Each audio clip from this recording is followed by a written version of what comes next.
them low.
All right, y'all.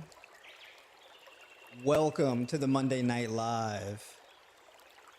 I'm set up here in the kitchen. And obviously it's a change of location.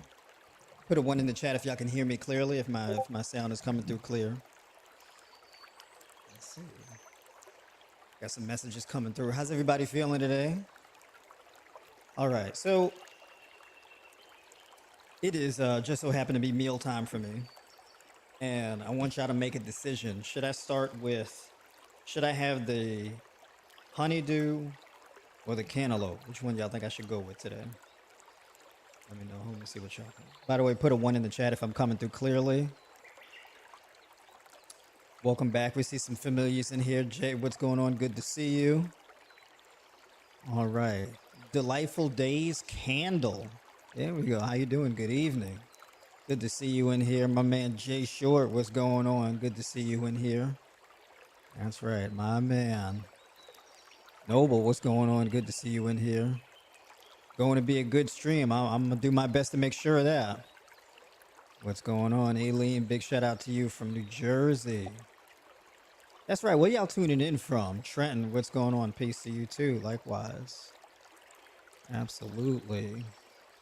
They taught us lies. Shalom. What's going on? Hopefully everyone is amazing on this beautiful Monday. That's right. Thank God it is Monday, y'all. Tyler T, what's going on? Welcome back to the stream. Good to see you. All right. That's right. Lives in the kitchen. If y'all want me to do more lives in the kitchen, definitely let me know. But I might have to get a different... Oh, I'm seeing cantaloupe. We got cantaloupe, cantaloupe, cantaloupe. Everybody's going for the cantaloupe. All right. Tuning in from South Carolina. There we go. Good to see you in here tuning in from South Carolina. Got some good internet working in there. That's right. Nice setup. Thank you. I appreciate that. You know, I'm doing my best. But yeah, my boom arm here is kind of short. So let me see if I can get it a little close there. All right. All right. So everybody's saying cantaloupe. So everybody's partial to the cantaloupe, right? We got this smooth alien egg versus the more alien egg. You see that? By the way, you see that beige spot on a cantaloupe? That's a good sign. That's a sign of ripeness. And this beautiful juicy honeydew. I'm probably gonna have this tomorrow morning. That's what I'm gonna do. So I'm gonna put that right there. And I need to get a knife. I need a knife. Let's see. All right, there we go. My man Trenton tuning in from Atlanta. Big shout out to you tuning in from Georgia, Atlanta. All right, hold on 1 second. Let me go and get.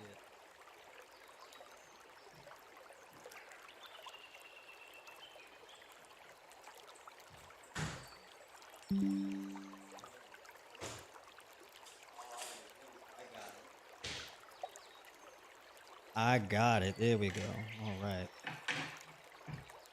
Yeah. Let me clean off this spoon here.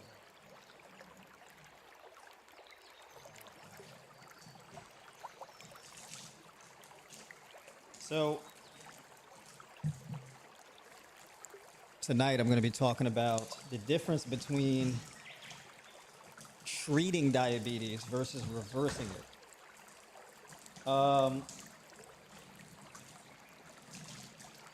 Now, when it comes to treating diabetes, this is typically what people do, right? And they do it through blood sugar control. So the goal is always to control blood sugar, try to keep blood sugar fairly low and normal, right? And people typically do that by cutting out carbohydrates and any form of sugar, right? So these things tend to be left off the list, right? With the average prescription of what doctors typically will say to people dealing with diabetes, right? You've thrown away so much bad fruit lately, just doesn't taste good and it's not sweet at all. What's going on? Is it ripe? Is it crunchy? What's the deal with that? Um, Let me know too if I'm coming in too low and I need to turn up my gain. Let me know. Let me know. So my approach when it comes to diabetes is we want to give your body the tools to be able to regulate its own blood sugar so that we don't have to do that by just avoiding all kinds of foods. I don't know about y'all, but well, I do kind of know about some of y'all. We don't do all of the whole, oh, we got to cut out all the sugar and we gotta avoid anything sweet and we gotta cut carbs and all of this type of stuff. I ain't with all of that. I ain't with all of that. So I'm more so gonna err on the side of diabetes reversal. Diabetes reversal, the name of the game is improving insulin sensitivity. All right. So basically, you have varying degrees of insulin resistance. Insulin resistance essentially is where your cells are not responsive to insulin. So you consume carbohydrates, those carbohydrates break down into glucose, and that glucose hits your bloodstream, and then insulin is then going to shuttle that glucose into your cells. All right, so insulin essentially is a transportation mechanism to get that glucose, or what we call sugar, to where it's supposed to go. And the problem is insulin resistance makes your cells non-responsive to that insulin. So when the insulin comes knocking to let that glucose into the cells don't respond. That glucose doesn't really make it into the cells, and then that glucose then has to be sent somewhere else other than your bloodstream. So what happens is you get this weird overaccumulation of sugar in your blood because that sugar is not being sugar, glucose, whatever you want to call it, is not being transported into the cell. So it has to be excreted from the body, or it has to be stored somewhere else in the body. In which case, your body will store excess glucose inside fat cells. Either that, or that glucose or that sugar has to be transported out of your body through your urine. So, what'd you say? I want to see this. Too crunchy and not ripe. Oh, so you gotta wait. You gotta give it some time, right? So if the melons are hard, if that fruit is hard, you gotta wait for it to soften up a bit. So when you squeeze it, it's gotta have some give. So like this cantaloupe, this is nice and orange, deep inside. It's real juicy. and it's moist. You know how I feel about the word moist. It's one of my favorite words, right? So we don't want no hard, crunchy. You want some? You want some of this cantaloupe? All right. So you don't want some hard, crunchy fruit, right? We want it a little soft. So basically, what we want to do, rather than just be like, oh, well, since our cells aren't taking up the glucose, well, I guess we just can't eat carbs. That's a capitulation. We don't do capitulation, right? We're not going to let insulin resistance win the fight.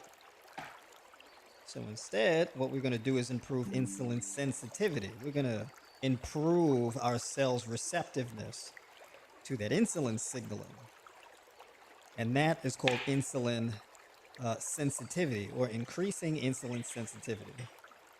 Sometimes being sensitive is a good thing, right? Sometimes having higher levels of sensitivity is a good thing, right? So we want more of that. Now, there's a variety of different ways to increase insulin sensitivity. When it comes to nutrition, generally what happens is, let's say you get used to eating this cantaloupe. You probably shouldn't cook cantaloupe the way that I do it. This is a bit risky the way that I do it, but I have a habit of doing it this way. All right? Don't do it the way that I do it. I'll be playing risky games with my fingers for some reason. But in any case, so basically, let's say you wake up every morning and you juice some juice. Let's say every morning you wake up and you juice one large 8-inch cucumber, and you do 2 small beets with the beet greens, and you do a Granny Smith apple, or 2 Granny Smith apples. And you juice that in the morning, right? If you don't have the beets with the beet greens, you can juice like 4 cups of mustard greens or something like that. Some leafy green vegetable. All right. Matter of fact, let me show y'all. Let me show y'all these chunks, these beautiful chunks of cantaloupe. So let's say you do that. You drink the juice, and that juice, it improves your blood pressure, right? It lowers your stress in the morning and all of that type of stuff. And typically, interestingly enough, what typically happens is you'll notice that this actually reflects very well on your blood sugar. When it comes to juicing, one thing I like to do with juice is when you're juicing fruits and vegetables, things like that, you have a bitter to sweet ratio. Juice typically is going to be more on the bitter side with a bit of sweetness to it. So basically what I like to do is juice 2 bitters to 1 sweet. So beets, fairly bitter. Cucumber, fairly bitter, but more on the mild side. And then the Granny Smith apple is going to be more on the sweet side. If you want a bit more sweetness to your juice, probably like me, because I'm a bit of a sugar addict. Right? So I like to eat a lot of fruit. So what I would do is I would add carrot. So cucumber, carrot, beets. You can do 1 large beet or 2 small beets with the beet greens attached. And then Granny Smith apple. Or you can do grapefruit. It's really good for your blood pressure. Wow, it's really good for your blood pressure. If you got a high blood pressure, and typically people who are diabetic often have high blood pressure, so it can be a really good idea to add in that grapefruit. Or you can do cucumber and grapefruit by itself, or you can do celery and grapefruit. This is good combinations too. Right? So anyways, getting back to that. So let's say that's your first meal or your first juice. And then you go and let's say you walk 3 to 5 miles after drinking your juice. It's a really good habit to do. You wake up, you drink your juice, and then you go walk 3 to 5 miles. And let's say you walk your 3 to 5 miles and you catch the sunrise during your walk. And even better, you're walking towards the sunrise on your walk. So then you get your vitamin D, right, from your sun exposure. You got your juice and whatnot. You got your blood flow. You got really good blood flow and blood oxygenation. And a habit like this will bring down cortisol. And that's very beneficial because that helps to reverse diabetes. And the way that it does that is As your cortisol reduces, your blood sugar in the morning is better. There's this thing called the dawn effect, where basically you can wake up in the morning and your blood sugar would be like 180, 210, or something crazy like that when you first wake up in the morning, even though you haven't eaten anything. And you may say, yo, why is my blood sugar so high even though I haven't eaten anything? That's because it's not just food that raises your blood sugar, right? It's also um, stress in general, right? And so basically, what happens with that stress? Oh yeah, you just move that bowl. I'm about to. How much of this cantaloupe do you want? You don't want none of this? You just want one. All right. Yeah, I'm gonna give you a few more pieces here. Yeah. Whatever you don't want, you just I'll eat the rest. So yeah, basically that juice, that morning juice in the walking routine, that helps to improve your blood sugar in the morning. And it's a really good idea to improve your blood sugar in the morning because that goes a long way towards dictating how your blood sugar is going to look for the rest of the day. Now, one very important thing to know is that your A1C score is a measurement of your average blood sugar over a 12-week period. So as you lower your blood sugar in the morning, first thing in the morning, and you wake up with lower blood sugar, that reflects very positively on your A1C. Now, your A1C score is not a measurement of your insulin sensitivity, not really. It has positive implications, but it's not causal. It's more of a correlation, right? If you want to know the functionality of your pancreas or something like that, it would be a good idea to get a C-peptide test, and you can see the actual functionality of your pancreas, right? And that's also a way of determining if you're type 1 or type 2, right? So in any case, but let's say for the sake of argument here, you're type 2 diabetic. Type 1's a bit different. I'll get into that. Because type 2 is more of a metabolic disorder that is largely lifestyle driven, and then type 1 diabetes is more of an autoimmune disorder.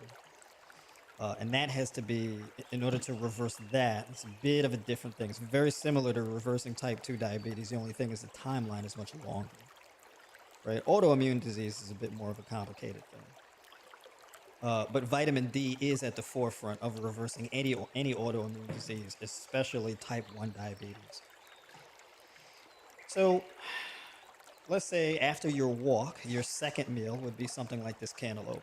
And let's say you ate 3 or 3.5 pounds of cantaloupe, or maybe you didn't even want to be that aggressive with it, right? So you can take that 3 to 3.5 pounds, and let's say you split it up into 2 servings. So you have a pound, you have 1.5 pounds of cantaloupe now, and then the other 1.5 later, right? So you can split that up, and that also could be more beneficial for blood sugar control. I work with a fair amount of diabetics and have had a lot of good progress with cantaloupe, honeydew, and watermelon.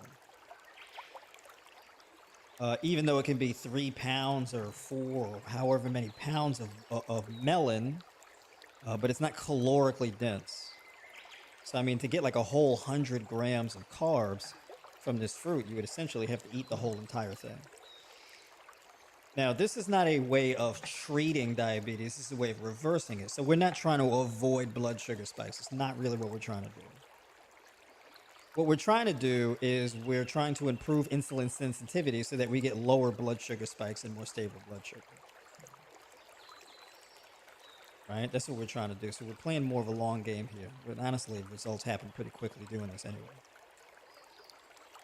So, interestingly enough, you eat fruits like this with this cantaloupe, and let's say this one cantaloupe can be like 2 meals. You could split it in half, like I just did in the beginning of me cutting this, and then you can eat 1 serving size now and 1 serving size later. Now, let's say along with the cantaloupe, if you wanted to better improve blood sugar, along with this cantaloupe here, you could have an ounce of walnuts, right? And the ounce of walnuts can actually help to reduce blood sugar spikes, right? It slows down the release of glucose into your bloodstream. So that's one option. If you wanted to go, and this works very well for a fully raw approach. If you're not doing fully raw, I probably wouldn't advise that. If you want to do more high raw, you can do a different strategy. A more of a high raw vegan approach. Essentially, the difference between fully raw and high raw is high raw is mostly raw, but not entirely. So you do have cooked meals every once in a while. You can have a daily one cooked meal. You can eat cooked meals every other day, or whatever floats your boat, right? It depends on what your situation is and how ambitious you are and what other health issues are you contending with, right? So you can do the ounce of walnuts. That works very well with a fully raw approach to nutrition. Now, after that, the second meal, let's say you wanted to do for a second meal, you can do chocolate hemp pudding. It's one of my favorites. So what I like to do is take like a quarter cup of flaxseed meal, and then I'll do a quarter cup of hemp seeds, like whole hemp seeds, right? I'll put that in a blender. And then I'll put in, let's say, you can do almond butter. I like to do PB Fit, which is powdered peanuts. I like to do plant-based milk, so I'd probably do around 8 to 10 ounces of plant-based milk. Pea protein, so I would add some pea protein to that, right? If I wanted to add some extra protein,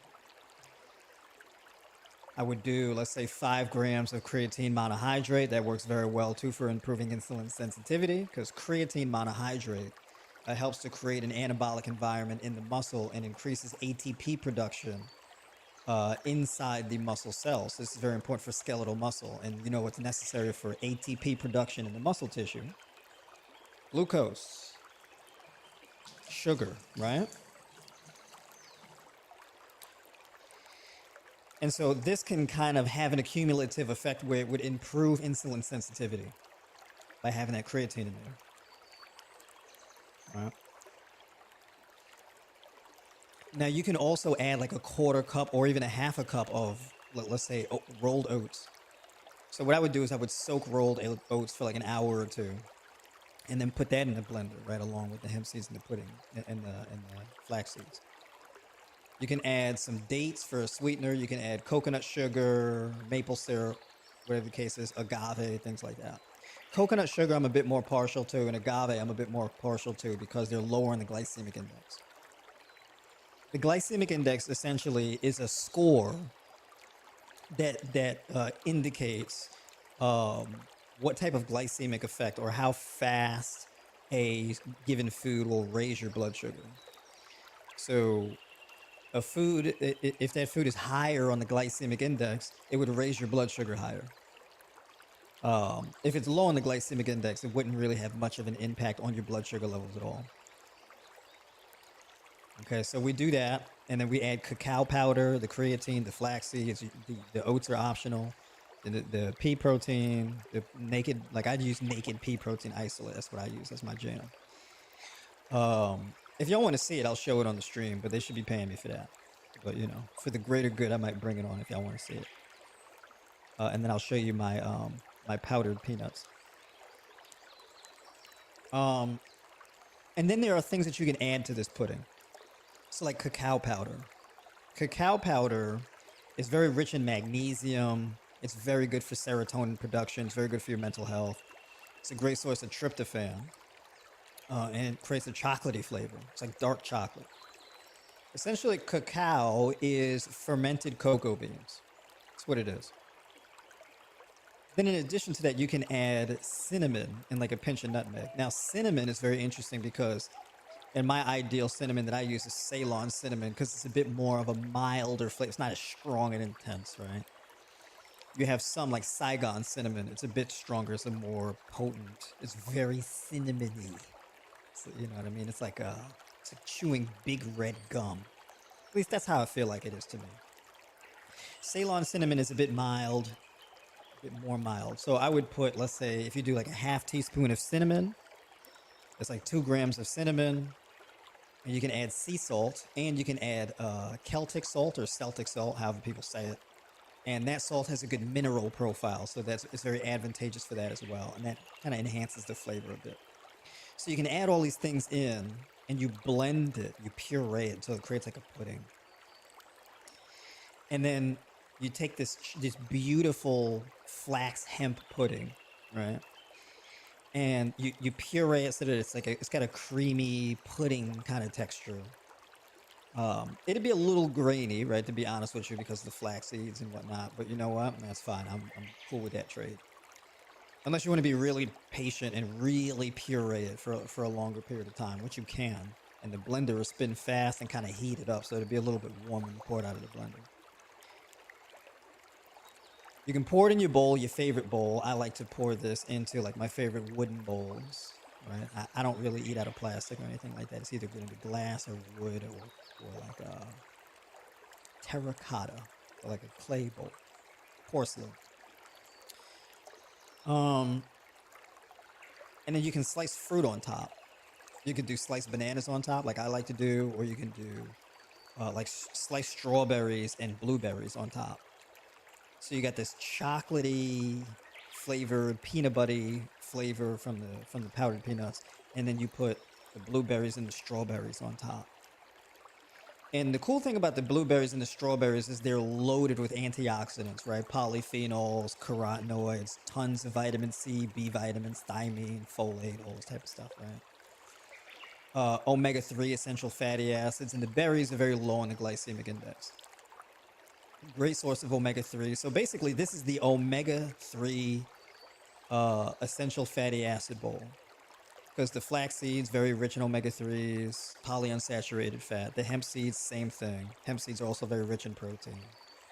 So if you're concerned with like a raw vegan diet, you want to know where you get your protein from on a raw vegan diet, this bowl can be like a good 40-something grams of protein right there, which is very high. And then you put in the berries and whatnot, and then you add some additional vitamin C and all of that type of stuff. Good amino acid profile. Great source of tryptophan. This is the mental health bowl, right? This is the liver health bowl.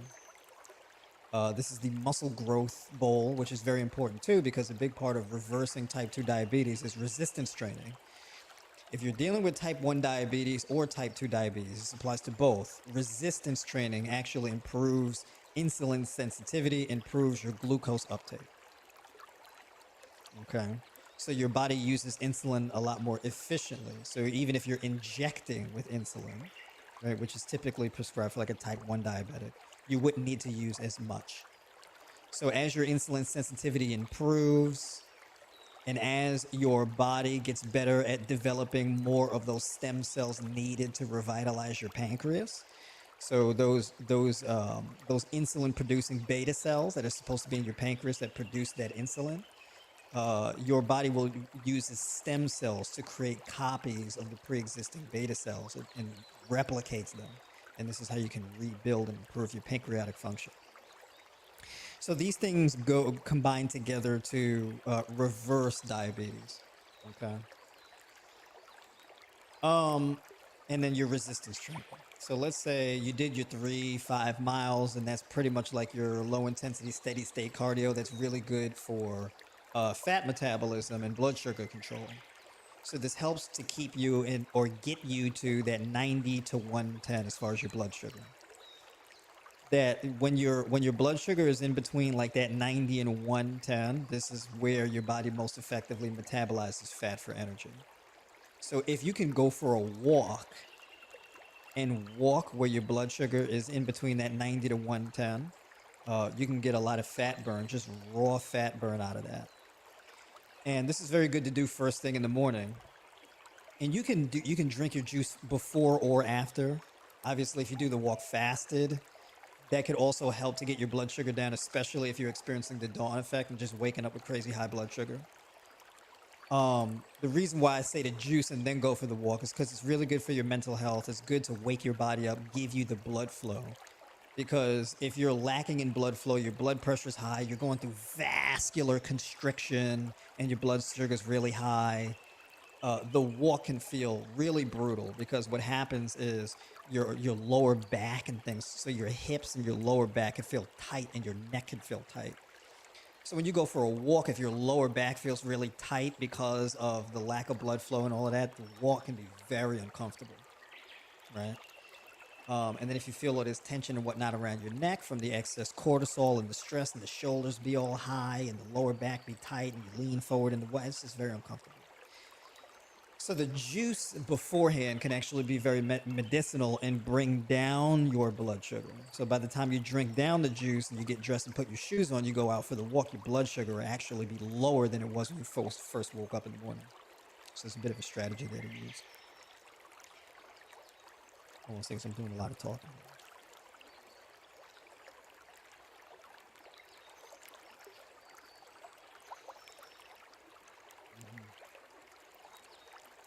Mm-hmm. I wasn't into cantaloupe much as a kid, but I really enjoy it now.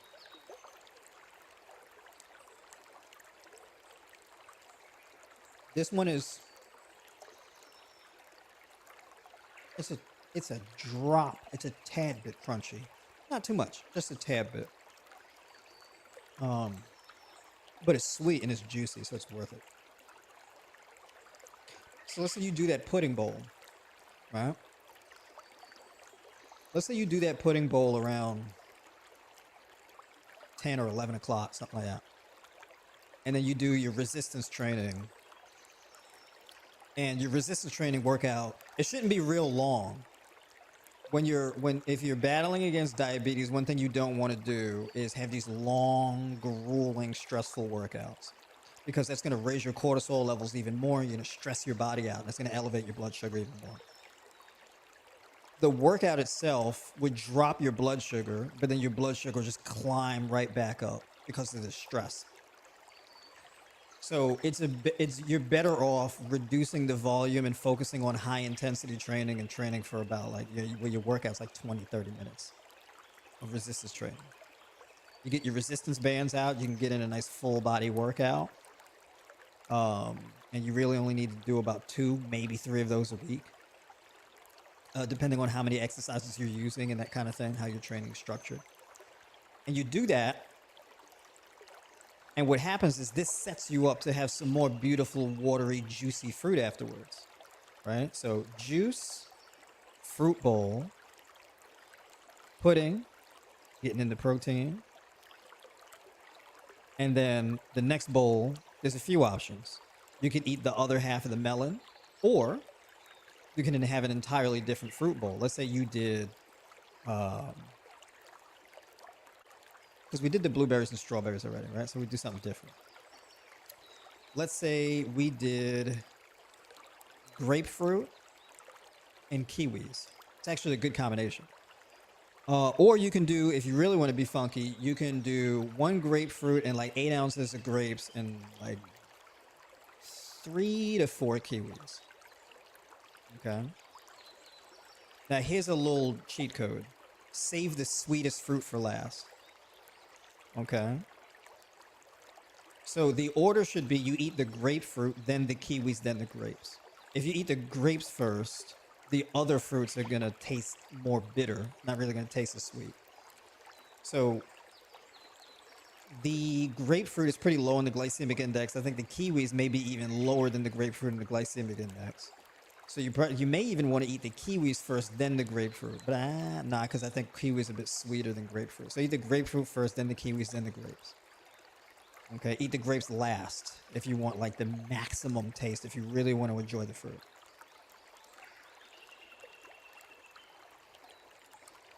If some people, right, who I've had who are diabetic, they eat grapes and their blood sugar don't go crazy from it. And then some people, they eat grapes and it's just off to the races. Their blood sugar's crazy. If you experience your grapefruit run out the room, I mean, if you experience your blood sugar just run out the room, right? If your blood sugar just gets into a spaceship and launches to the moon, right, on some crazy stuff, what you can do is you can take like some tender leafy greens and eat that first and then the fruit. right? So you can do like 2 to 4 cups of, let's say, chopped spinach or whatever the case is. Now you can eat that in combination with the fruits. So you can chop up the greens, like the spinach. You can chop up romaine lettuce, things like that. And then you can chop up the kiwis and the grapefruit and the grapes and mix everything together and eat everything simultaneously, like a fruit salad. And in addition to that, you can get roasted pumpkin seed kernels or roasted sunflower seed kernels, like an ounce, and sprinkle that in with the salad. You get a salad bowl, you put the lid on top and you shake it up, right? You really have fun shaking it up like a child because, really nurture that inner child that we all have, right? Shake it up, really have fun. You can even squeeze some lime juice in there too, and then mix that up in the fruits and veggies and everything with the seeds and everything like that. And if you really want to get funky with it, you take some sea salt, like a pinch, and then sprinkle it into the salad and then shake that up too if you want more of like a kick in the mouth. Okay. Salt is actually very beneficial because salt lowers anxiety, lowers cortisol. Lowering cortisol is actually a very big part of reversing diabetes. We get the stress down. So salt and sugar bring down stress.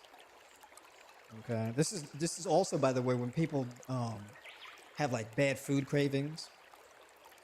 Um, think about like what you eat when you have food cravings.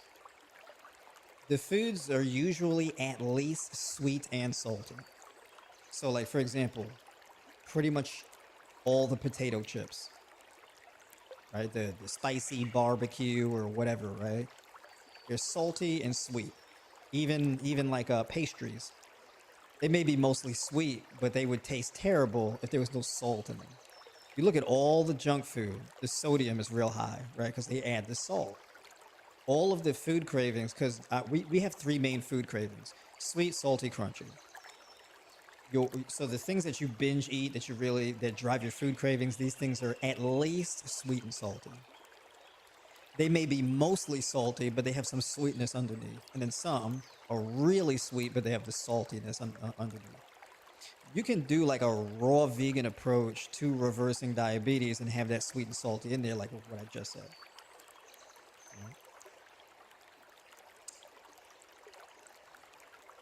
Yeah, it's a good piece. Yo, cantaloupe, the center is where all the sweetness is at. That's where all the juice and the sweetness is at. So like this piece is it's like really close to the center. So when you bite into it, it's so good. I'm a big fan of cantaloupe too because of the beta carotene. So the beta carotene, like what makes that yellow or orange pigmentation, that beta carotene, your body takes that and makes vitamin A with it. Vitamin A is really important for hormonal stability: testosterone, estrogen, progesterone. Ladies, if you're chronically stressed, your progesterone is in the basement. Okay, and that drastically low progesterone leads to all this wickedness, right? Like PCOS, right? So we gotta you mess around and be growing chin hairs and stuff from that progesterone being too low, right? You get like a little mustache. You know what I'm saying? And you might have to shape it up or whatever the case is, right? People start calling you they them because they're not sure. I'm exaggerating a little bit. I'm gonna get in trouble. I don't know what jokes I can and can't make, so I'm not gonna. um, and then, oh, by the way, progesterone. Low progesterone leads to hair loss. So the vitamin A helps you to keep your hair in your head, right? And he and she and they and them, we all like to keep our hair in our head. And even though I shaved all my hair off, um, I'm the exception. So the beta carotene. You also get a lot of beta carotene from the carrots, right? You also get beta carotene from leafy green vegetables. They're not yellow, but still. Okay. So getting back on track. So the third meal, right? That salad with the leafy greens and the fruit mixture and all that kind of stuff, right? Uh, then we can have a fourth meal. Now for a fourth meal, this is where we can throw things like cucumber, diced onion, bell pepper, avocado, maybe some cashews, leafy greens, leeks, onions, right? Things like that in the mix. And then we can add seasoning. So we can have a salad with all these things. And we can add the seasonings. And we can add seasonings that improve our insulin sensitivity. And this is where we get all our fats in. We're not going to have a whole lot of carbohydrates in this meal, not really much of a blood sugar spike. But we get a lot of omega-3 essential fatty acids, omega-6. We get magnesium, right? Potassium, all these beautiful things that we get. Vitamin E, we get that stuff in. Selenium, zinc, right? As a raw vegan, it's very important because the zinc, that's where you get that from your nuts and your seeds and your leafy greens and things like that, right? And that zinc is really important for your gut health, your immune system, your sleep quality, right? To synthesize serotonin, dopamine, right? Melatonin, all of that type of stuff is really important. This is where we get our tryptophan from meals like this as well, right? We can do diced mushrooms. We put that in there if we want to get funky.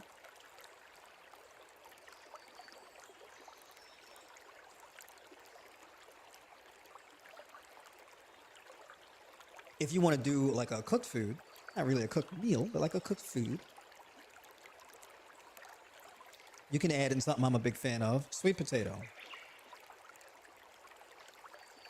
Sweet potato it's kind of high on the glycemic index, but it's like around like okay, so anything that is a 55 and below on the glycemic index is considered to be low on the glycemic index. Anything above that, like in between 60 or 80, is kind of like mid. Sweet potato, I believe, is like around 80. But I haven't really had anybody eat sweet potato and they're like, oh, I ate sweet potato, and my blood sugar jumped out the window, right? My blood sugar called the police on me, right? It wasn't like that.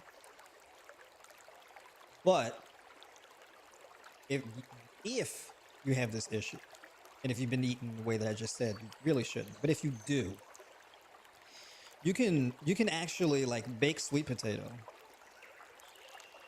and then you put it in the fridge, cool it off, and then when you get ready to eat it, you reheat it again. It develops this resistant starch, so then the glycemic impact will be much lower. And you can pretty much do this with any like starchy food. You can do this with rice. You can do this with any kind of potatoes. You can do this with oats, right? That type of thing. Yeah. That's a hit. Your average sweet potato is like around 8 ounces, like a half a pound. For me, I don't know if I'm the only one who does this, but when I go get sweet potato, I try to find the biggest ones and I weigh them like a lunatic, right? I look at them and I examine them and I see how that sweet potato, see how my body feels about that sweet potato. I like a good, the sweet potato looks right, right? Some sweet potatoes look crazy. Like I don't want like a vascular, complicated looking sweet potato. Some sweet potato, they look like an arm flexing and there's like veins popping out of them and all of this. They got hair. I don't want that. Right? Yeah, it's just me. I'm childish, right? I need a conventionally shaped sweet potato. And the reason why I pick it like this too is because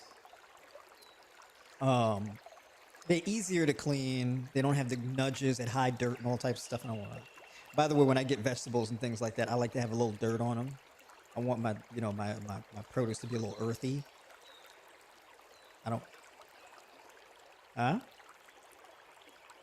Oh, do the I'm not gonna do that. I'm not gonna do carrying on with the flexing on the stream. Maybe I should. Should I do more flexing on stream? I don't know.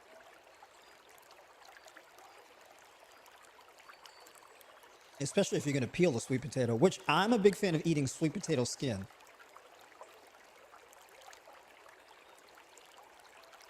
There's a lot of benefit to the skin in the sweet potato. So you do the sweet potato chunks in the leafy green, tender leafy greens, right? And then you can add other things like pretty much all the other stuff that I mentioned in the prior one, except avocado, you put in sweet potato. So it could be that same salad. The only difference is that instead of sweet potato slices, instead of avocado slices, you're putting in sweet potato chunks. So you do like 1 pound of sweet potatoes like 400 something calories. An 8-ounce sweet potato is like 2 and change, like 236 or something like that. So it's very close to the caloric value of the avocado. One Haas avocado on average is like 20 something grams of protein. It's 20 something grams of fat. So it's pretty high in fat. If you're a raw vegan, you can pretty much have like one gram of fat per kilogram of lean mass, right? Somewhere around there. Because that's very important for your omega-3s, your omega-6s, and all of that. Good for skin quality, hair, hormonal balance. Especially as a man, you can actually get away with eating a lot more dietary fat as a man because fat is very important for testosterone production.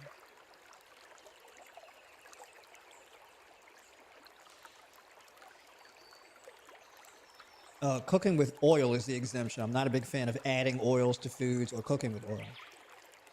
Adding foods, if you're gonna add oil, you just add a little bit of oil just for like texture, and you can use it to make sauces and things like that.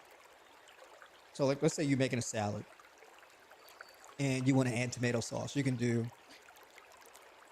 get like a Roma tomato, right? You can peel the skin, slice it up or whatever, dice it, you throw it in the blender, and you can add basil or oregano, garlic powder, or diced or minced garlic. You can add onion or onion powder. You can add lime juice if you want to make like pico, right? So you can add in these different seasonings and things like that, and you blend it up to make like your tomato sauce. And then you can put it in a mason jar, and boom, that's like, you can use that as like a dressing.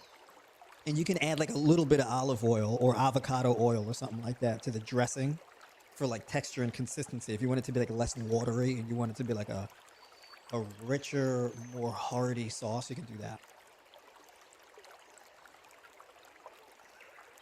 That's like a good example of a full day of eating to deal with diabetes. So that's the diet part. Then there's like other things that you can do, like herbal teas.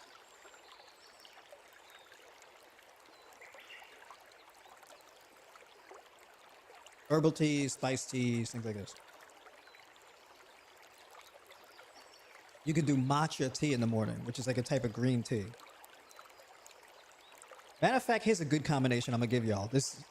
I'm dropping a lot of good game tonight. These are all gems here tonight. This is a banger of a stream here tonight. I'm just giving away like life-changing. Y'all don't understand. This video right here could be like $100. This live stream. This is gonna save lives. I'm serious.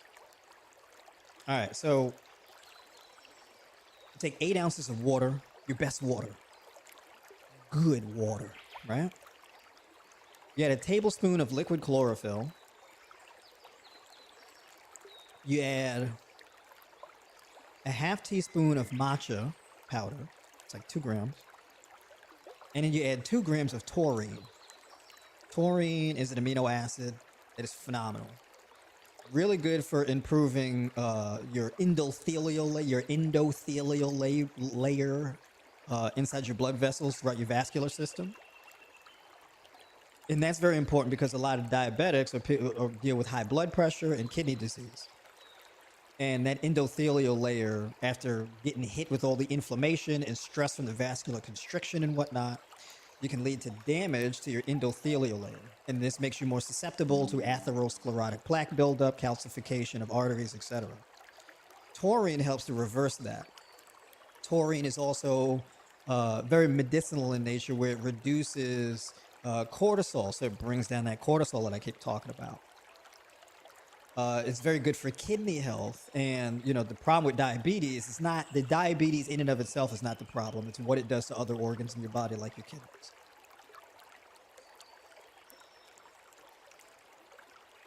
Taurine brings down the cortisol, lower cortisol,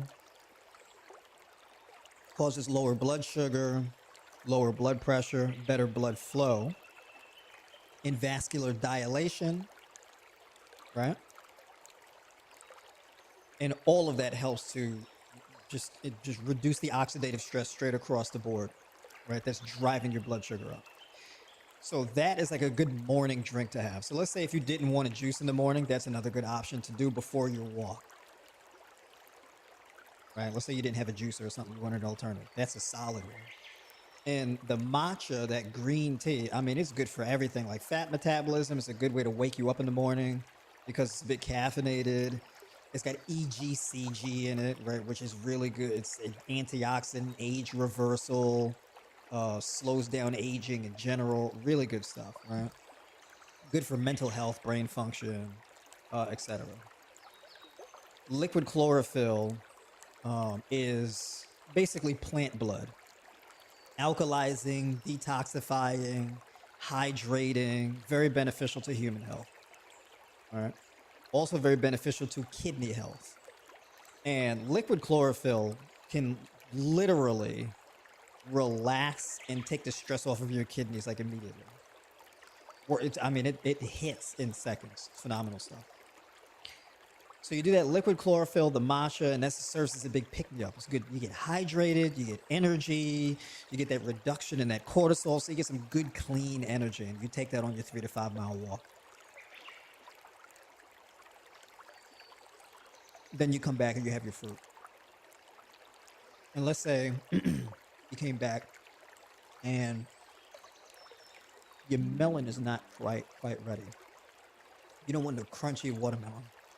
So what do I do if my watermelon is not or my cantaloupe or whatever melon? It's not ripe yet. And I don't want no crunchiness. I don't want no non-sweet, crunchy, dry melon. I don't want that. I'll be very upset. What do I do in replace of that? You can either do grapes. I'm a big fan of. If you have crazy blood sugar spike from grapes, and it's a little bit of trial and error with something. So if you don't want to do that, you can also do like grapefruit and tangerines. You can also do like a mixed berry bowl. So you can do like, let's say you do 8 ounces of blueberries, 8 ounces of strawberries, and 4 kiwis.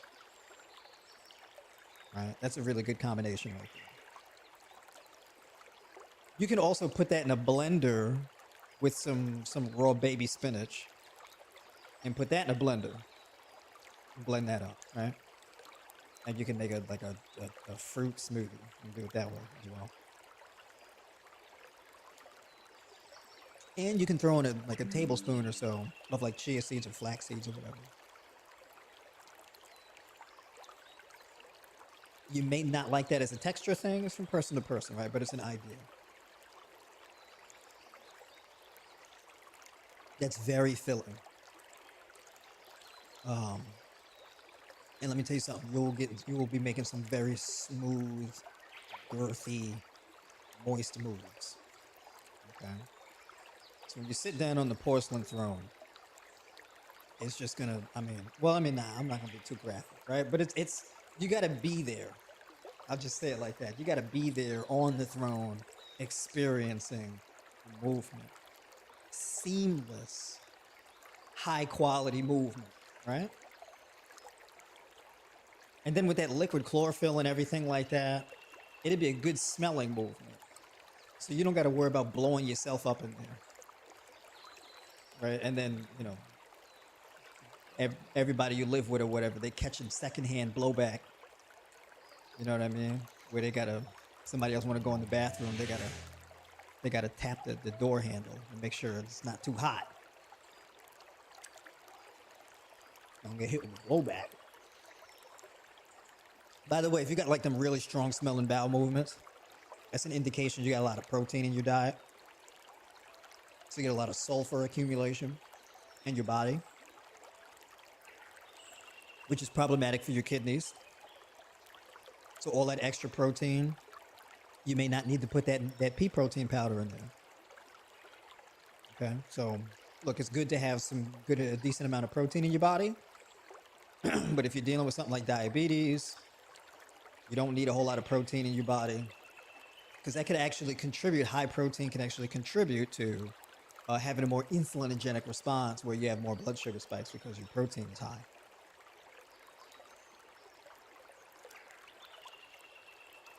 Protein, generally speaking, should be anywhere from 10 to 16% of your macros. 16% is on the high end. If you're having a more raw food diet, it's going to be more along the lines of like 10%, maybe 12. If you add protein powder, you can get it up to 16. Right. Okay, now let's move on to herbal spice teas because I mentioned that in one sec. Cinnamon tea. Cinnamon tea is phenomenal. You can either drink cinnamon tea twice a day, so you do like a half a teaspoon in one cup and then a half a teaspoon in another, and you reach a full 4 grams of cinnamon. A half teaspoon is 2 grams. 2 grams twice a day is 4 grams. That midday tea, you can throw 2 grams of taurine in the tea. So you do your taurine in the morning, 2 grams. Taurine in the afternoon with your tea. It's another 2 grams, up to 4 grams. All right. And then with your final meal of the night, you can do ginger tea or you can do ginger turmeric tea. You can do a mixture.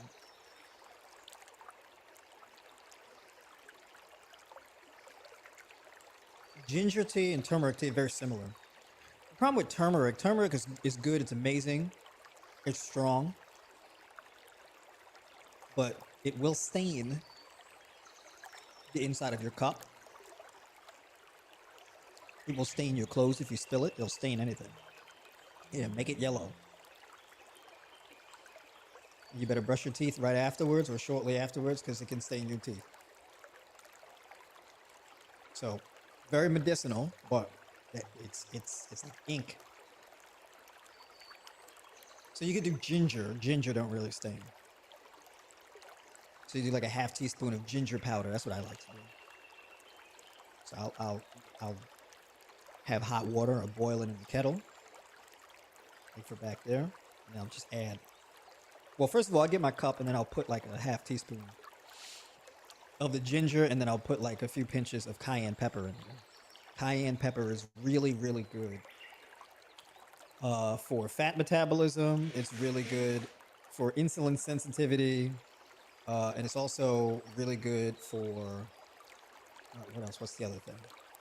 Oh, oxygenation of your lungs. All right. So if you wanted to improve oxygen saturation of your lungs, cayenne pepper helps with that. The active ingredient in the cayenne pepper is called capsaicin. And ginger,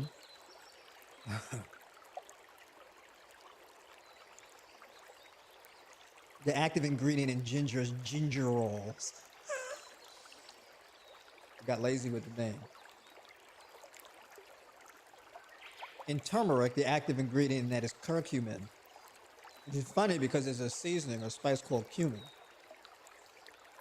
So you hear curcumin, it's not cumin or cumin. Right? Cumin is sativa nigella or black seed. I wouldn't advise you. You could drink sativa nigella in a tea or cumin in a tea, like the cumin powder, but it's nasty because it's strong, right? It's like taking a leg kick from like the UFC champion when you're not looking. Nah, it's not. You will make if you put like cumin in hot water for tea and you stir it up and you drink it, your face will constrict. You will feel muscles in your face that you've never felt before. All right, so like every corner of your face will get sucked into your nose. It's just like, right? It's dreadful.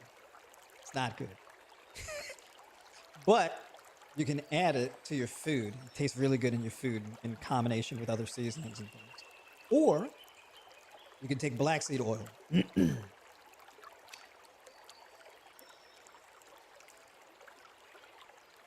Black seed oil is sativa nigella in oil form. Um, you can do 1 teaspoon.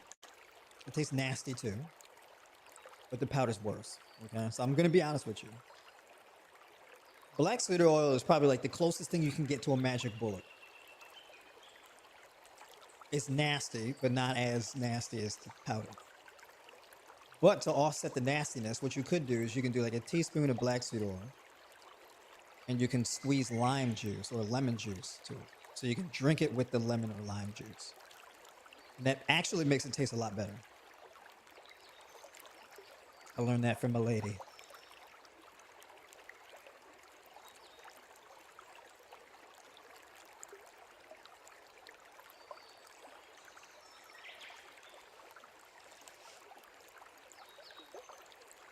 With that tea, well, actually, no, not with that tea. Go to something else. Really good sleep quality. If you get really good sleep quality, like a really good night's rest, it has very positive implications for your blood sugar overnight and in the morning.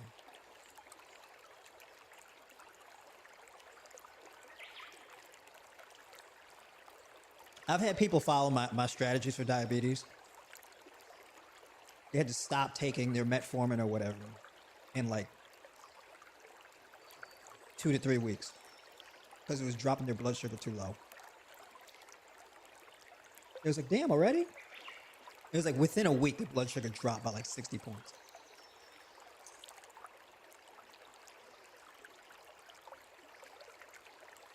I've had people with the A1C is like 13. I see some crazy numbers.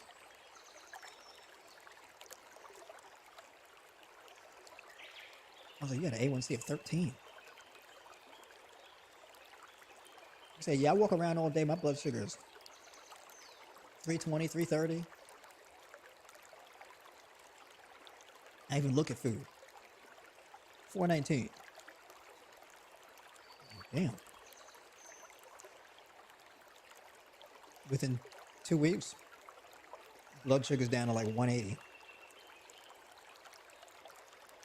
165. 4 weeks, 145.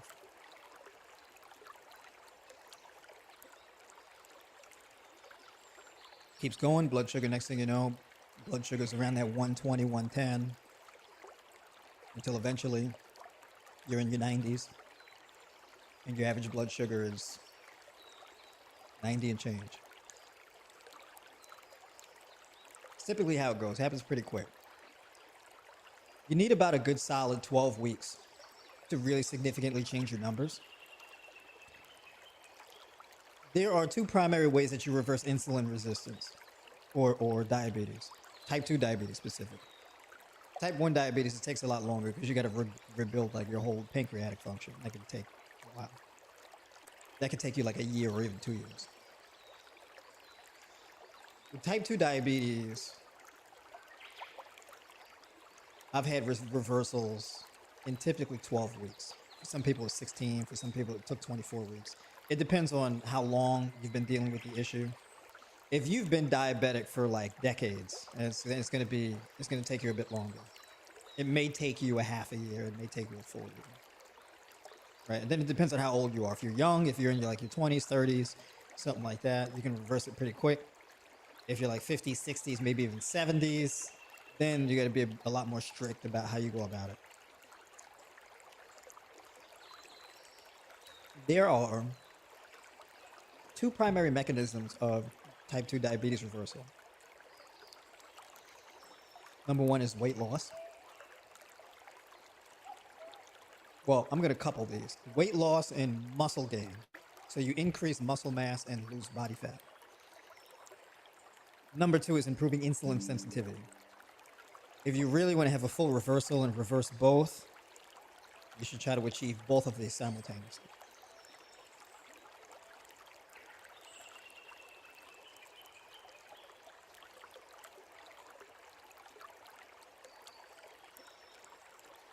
Diabetes can be kind of complicated.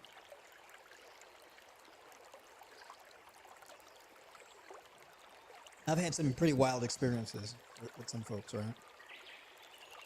Because you can have vascular damage, and that vascular damage can lead to you being diabetic, just having excessively high blood sugar. And I've had people come to me and they say, well, I'm really been, struggling, high blood pressure, kidney disease, erectile dysfunction, and diabetes. And there's an order of operations. The vascular damage takes a lot longer to heal from. Oh, by the way, I skipped a thing. I'm going to tie it back into what I just brought up. Sleep quality. So to improve your sleep quality, to wake up with better blood sugar numbers, what you can do too, and typically, in my experience, all of the people who are diabetic are all deficient they all had vitamin D deficiencies. Oh, this is one of them cameras that do that thing. Hold on.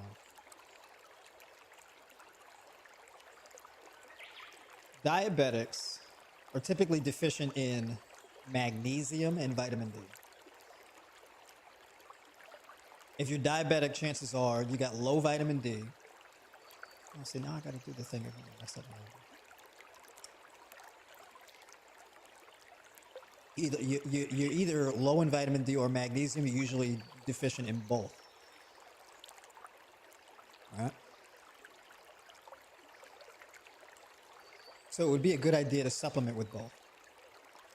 So, like for example, let's say you supplement with vitamin D3. You do like 5,000 IU's a day. Typically, what you would do is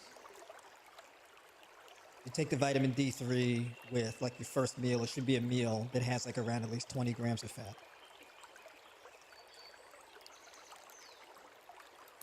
In the evening, you could do magnesium glycinate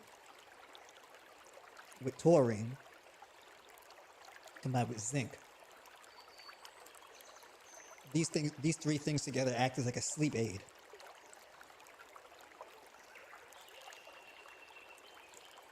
It is, you don't understand. When you improve your sleep quality, your life changes. No brain fog, better mood, more motivation, better blood sugar, blood pressure, kidney function, everything. Everything improves.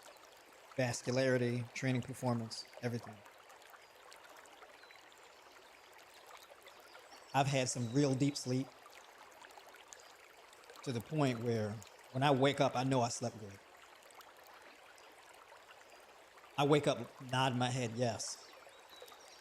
We did it.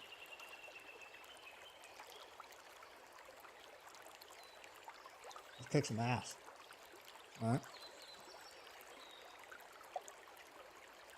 Dropping gems tonight. I had to drop them gems tonight.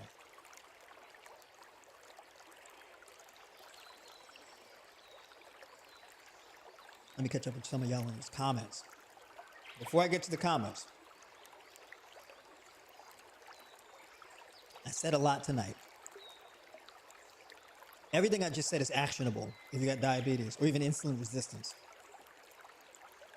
These are strategies that you can use with things like PCOS, Hashimoto's, kidney disease, diabetes,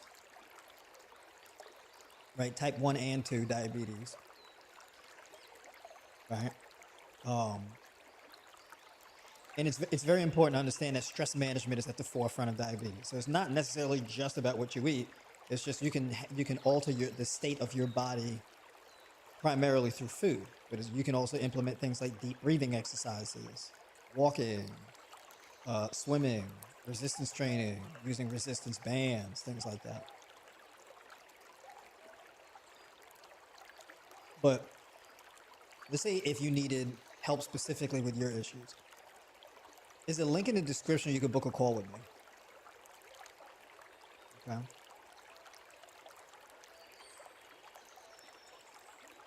So you hit the link in the description of this video. You can book a call with me. We'll go for a full 60 minutes. We'll talk about your goals, typically your top 3 goals, your biggest struggles, your hurdles, different things like that. We can get more granular about the approach. Because there is a bit of like trial and error with nutrition and putting your diet plan together. So I come from a bit of a sports performance background, sports nutrition, right? That's my background when it comes to nutrition and sports performance, and chronic illness reversal, that's my bag, chronic illness reversal. I'm all about that. So calculating calories, macros, that kind of thing, and really putting the plan together. So if you need a plan, or you want to talk about meal structure and planning, you like the examples I've gave, definitely book a call with me. We can talk a little bit more in depth. So the link is in the description for that.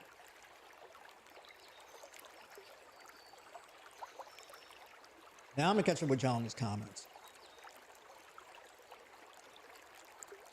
He definitely said a lot tonight. I'm going back to watch it, take notes.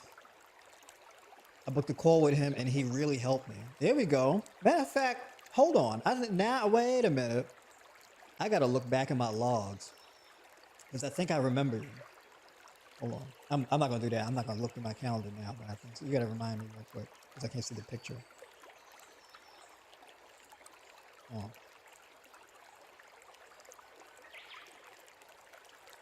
That's right. For some of y'all have book calls with me and whatnot, so y'all know. We got tribe members in here too. Y'all can attest. They're like, yep, it works.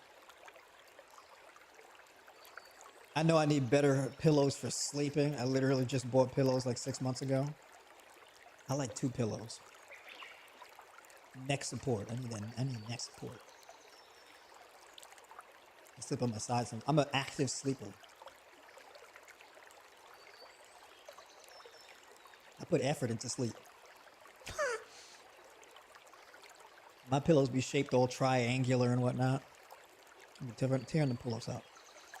Vitamin D3 plus K2. You don't really need to supplement. You don't need to combine D3 and K2 because very seldomly people have a K2 deficiency. So the K2 isn't the problem, right? If you're not deficient in K2, there's not really much of a point in taking it. The only people who would probably really need to take a K2 supplement is elderly people. You'd be better off supplementing with vitamin D3 and magnesium, like a chelated form of magnesium. So it could be magnesium taurate, malate, or glycinate. Because magnesium is a currency, so that your body can use the vitamin D. So if you're deficient in magnesium, then that can reflect as a vitamin D deficiency, because for your body to convert and synthesize the active form of vitamin D that requires magnesium. So even if you're supplemented with vitamin D, but you're magnesium deficient, not only can you drive yourself deeper into magnesium deficiency, but also the vitamin D just ends up being ineffective.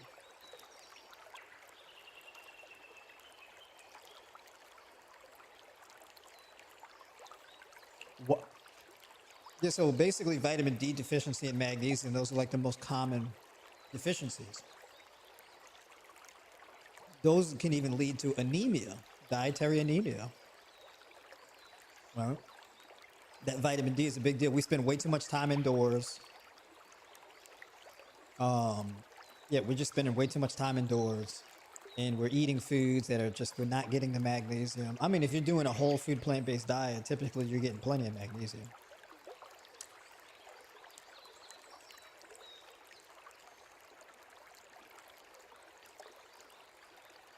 Liver oil. We ain't doing that.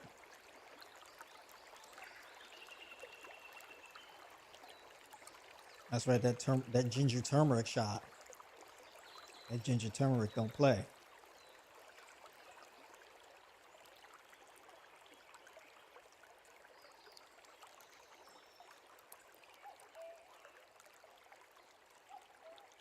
Yeah, that cod liver oil is crazy. That fish oil be stank. Do I make ginger shots? I mean, not particularly. But I'm big on the ginger tea though. Yep, my A1C literally dropped and shocked my endocrinologist. That's right. We had a big W with that.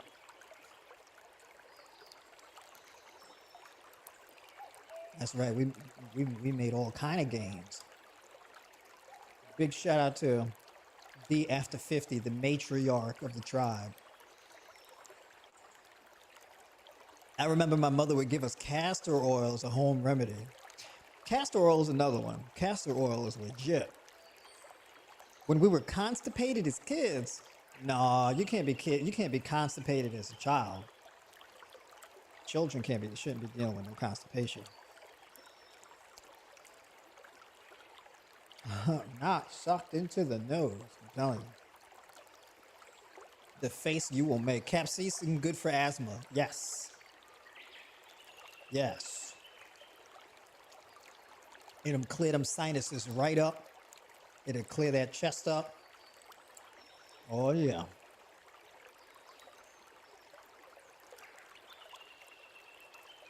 Ginger, also a natural diuretic. That is true. Nettle tea as well. Nettle tea is another good one. Oh, and hibiscus. If you're experiencing like edema, a lot of swelling, feet, ankles, lower legs, hands, bloating, hibiscus tea. That's a really good one. That's right. And spicy ginger.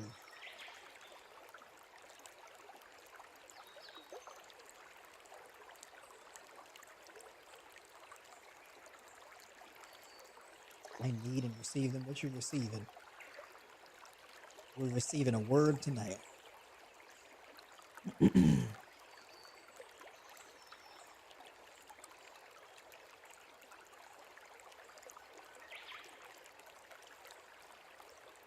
That's right. The my happy healthing, the food engineer, my lady, is making a return back to the stream tonight.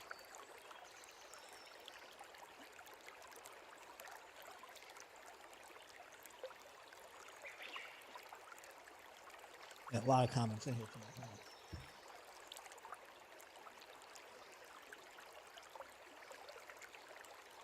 Until I researched this last year, I didn't realize that the cells being clogged was the real issue. Yeah, diabetes is not caused by sugar.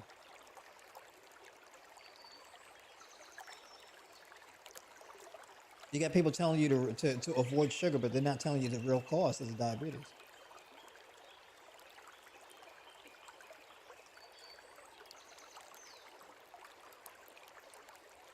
The problem with the diabetes is what it does to the organs.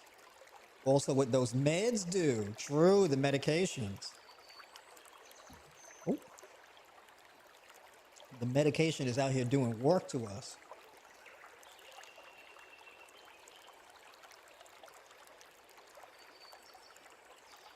Can you have one of these on salt?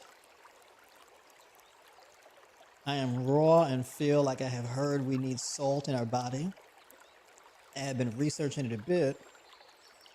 Or can we get it all in food without sea salt? You don't have to use salt. I mean, I think it's just beneficial. I don't know why you would avoid putting salt in your food, but like you get sodium from food.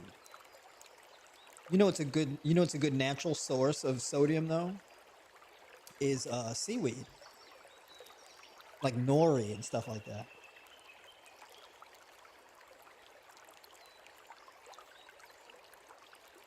You need to monitor the calories when doing a fruit-based diet. Um, do you need to? No, but I think it's very, very beneficial to do it so you can get it more of an idea of the type of numbers that you're dealing with.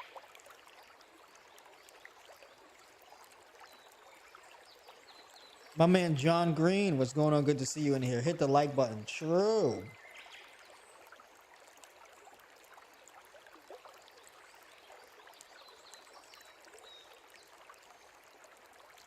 You don't want to eat sweet potato how I make them? Hold on, wait a minute. What? I don't want to eat sweet potato how I make them? I'm known for sweet potato pie. Oh, yeah, that sweet potato pie, depending on how you make it, you could be doing some damage. I love sweet potato pie. Sweet potato pie and pumpkin pie. Those are like two of my favorites, aside from chocolate cream pie.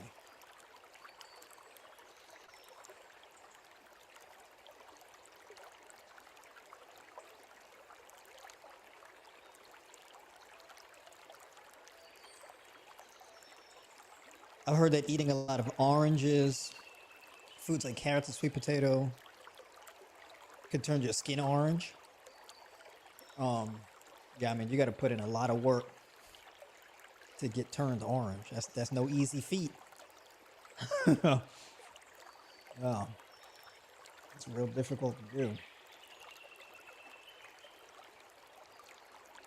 Tiffany, there we go. What's going on? Good, just glad you made it in here. That's right. All right, I think I caught up with everybody. Scrolling back down. Hold on.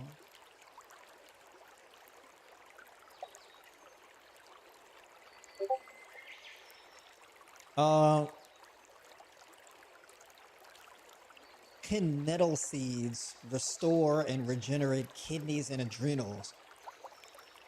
Can it do it unilaterally? I think it can help with the process. But yeah, it's going to take more than just nettle seeds, but they definitely help.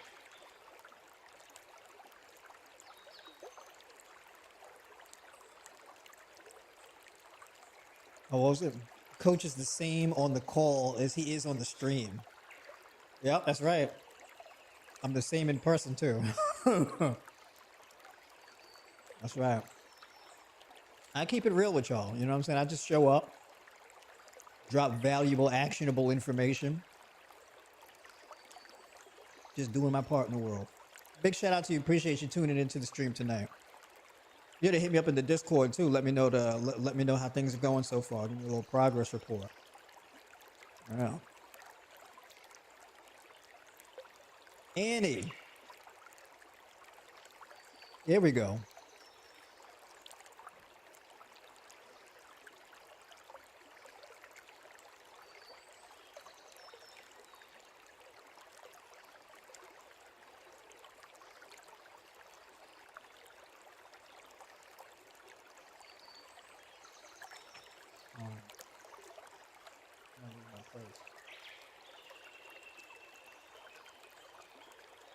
I gotta work on my eyesight.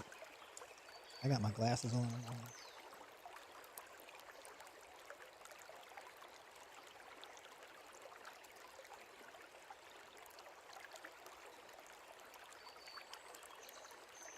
Oh, okay. Here we go.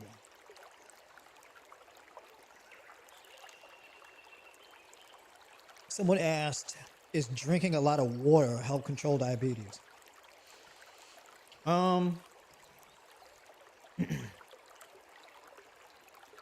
It depends on what you mean by a lot of water. I mean, I think that generally speaking, I think a good amount would be like anywhere from 48 to 64 ounces of water a day. 64 ounces may be a lot. I think 48, somewhere around there, is enough. Drinking water definitely does help with diabetes because, well, anything that keeps you from being dehydrated is beneficial to reversing diabetes. Yeah. What advice can you give someone with a junk food addiction who wants to transition into a raw vegan diet? Use your raw vegan diet to satiate your food cravings. So your food cravings are either going to be sweet, salty, crunchy, right? So you can use your raw vegan foods to satiate those food cravings. And your palate improves so that you can taste food better. Like processed junk food kills our taste buds and it desensitizes our brains to what food actually tastes like. And this is how we develop food addictions because regular food, like regular natural foods, you can't really taste them that well. because your palate has become like hyper desensitized, so that you need like these you need all of this intense manufactured flavor to really taste things, right? I think it's called the Dorito effect, the Doritos effect, where they know how to like chemically manipulate foods to make them taste extremely good, and that's what drives the food cravings. Excuse me, I did a little mini burp.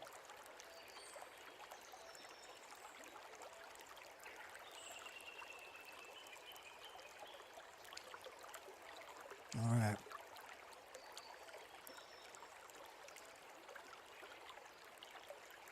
Is magnesium citrate considered a habit forming laxative?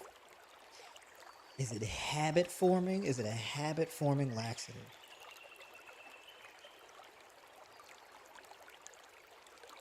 I mean, like you have a habit of using it as a laxative? Um, I mean, I guess it depends on how often you deal with constipation, but you want to fix the root cause of what's causing the constipation. Like, you can't just keep doing the magnesium citrate thing. Right. Is it habit forming? I don't really necessarily know if it's habit forming. Yeah, I'm not quite sure.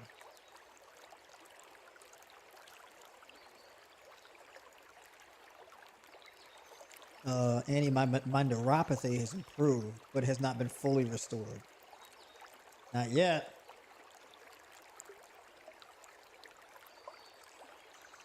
Can neuropathy of your feet be restored from being pre-diabetic? Pre-diabetic, yes. It's a lot easier to restore it from being pre-diabetic. If you're full-blown diabetic, it may take a bit longer to restore that nerve damage. Because it depends on what the nerve damage is. It depends on how long it would take.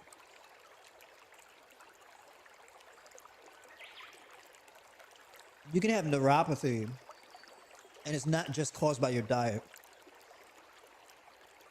You can have it, so like, for example, I've had people where they've had neuropathy. Every other metric is improved. Blood pressure, vascular health, blood sugar. They lost like 30 pounds and like, what was it, like 30 pounds and, damn, I did it again. It was like 30 pounds in like a very short period of time. It's like 10 weeks or something like that. But the problem is,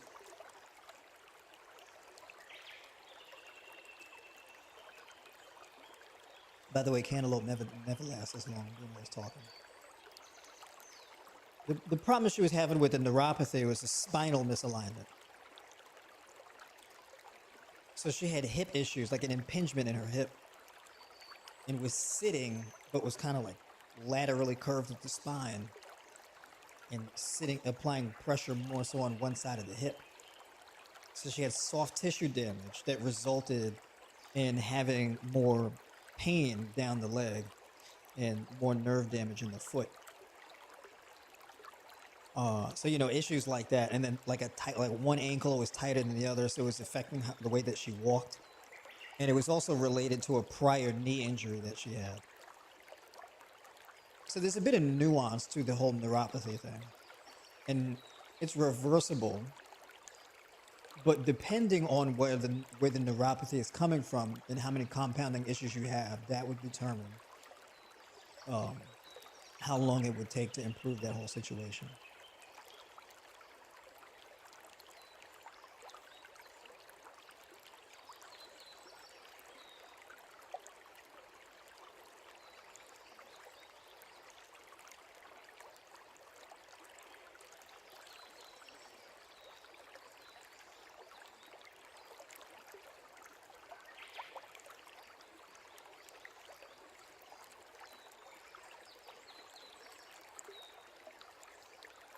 Wish to get connected personally? Yeah, hit the link in the description box and book a call with me.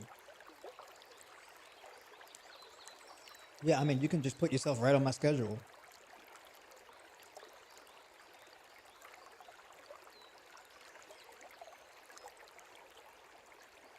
All right, folks. We did good tonight.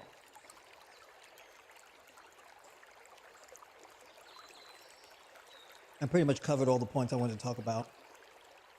I may do a second stream this week because I have something else I want to recover. I may pre-record it or I may do it live. There was a fascinating video that I found. I got to cover this.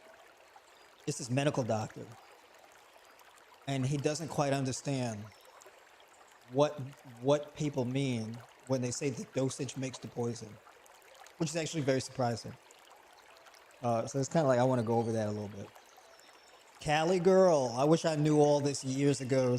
I could have saved my dad's life. I feel you on that. I feel you on that. Yeah, I have a pretty personal story where there were some things that I wish I would have knew 2 decades ago. It could have saved a friend of mine's life.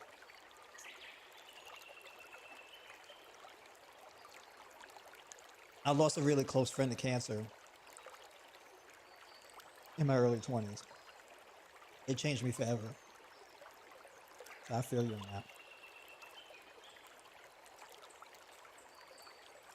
It's nothing like losing your dad, but feeling like you received the information a bit too late. That hits.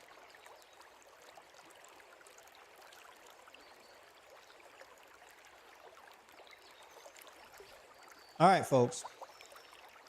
I think I'm done for tonight. Finish all my cantaloupe.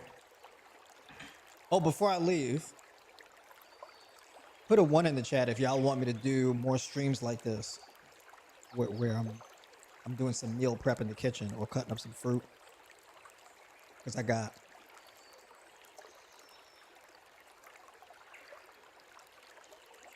some pineapple that I gotta cut up. I got bananas. I got that honeydew. And I'm placing another order for some other fruits as well. I gotta get a watermelon.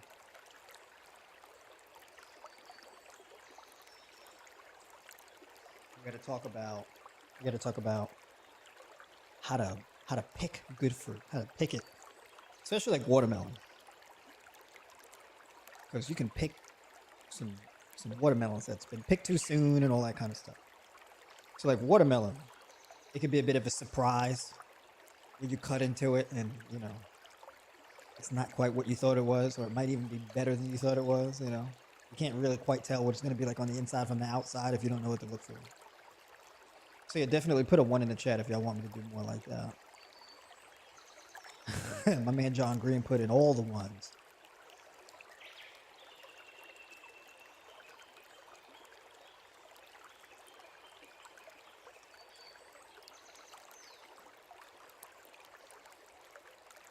All right, there we go. See, this is the setup. That's right. This is some good lighting too. I think I gotta move over a little bit. There's some more light on this side. That's right. I'm breaking up there. We have a juicer coming in. So I'm gonna have fun with it. All right, folks. That's right. We gotta flip. I'm gonna do one more flex, right, for the vegan folks. Look at that. Yeah. Get these arms up in the traps. That's right. But yeah, I'm gonna fill this place up with all types of colorful, beautiful fruits and whatnot. We're gonna have a good time there. And yeah, I'm gonna get more tan. We're gonna get tan this summer. We're gonna get our sunlight in. Have some good fruits. Some good positive vibes. It's gonna be a good year, y'all. We're gonna make the best of it. We're gonna make the best.